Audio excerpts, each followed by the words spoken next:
L'histoire de roi David et Bathsheba. L'histoire de David et Bathsheba est racontée dans la Bible, principalement dans le deuxième livre de Samuel, chapitres 11 et 12. Elle commence lorsque le roi David, à Jérusalem, reste au palais alors que ses armées sont en guerre. Un soir, il aperçoit une belle femme en train de se baigner sur le toit de sa maison. Elle s'appelle Bathsheba et est mariée à Uri, un soldat hittite loyal servant dans l'armée de David.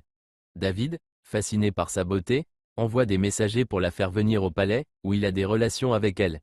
Peu de temps après, Bathsheba informe David qu'elle est enceinte.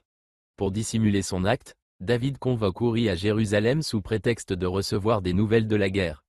David espère que Uri passera la nuit avec Bathsheba, mais Uri, par loyauté envers ses camarades en guerre, refuse de rentrer chez lui et dort à la porte du palais.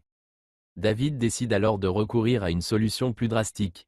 Il envoie Uri retourner au front avec une lettre pour Joab, le commandant de l'armée, ordonnant de placer Uri en première ligne lors d'une bataille intense et de se retirer, le laissant ainsi exposé et vulnérable.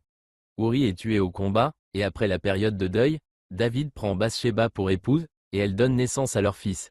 Cependant, Dieu envoie le prophète Nathan pour confronter David à son péché. Nathan raconte une parabole sur un riche homme qui prend l'unique brebis d'un pauvre homme, et David est indigné par l'injustice de l'histoire. Nathan révèle alors que David est cet homme riche et que ses actions envers Uri et Bathsheba sont condamnables aux yeux de Dieu.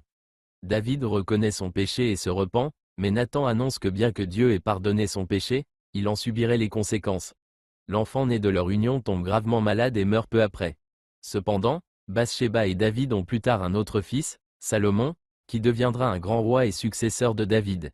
Cette histoire met en lumière les thèmes de l'abus de pouvoir, de la culpabilité, du repentir et du pardon divin.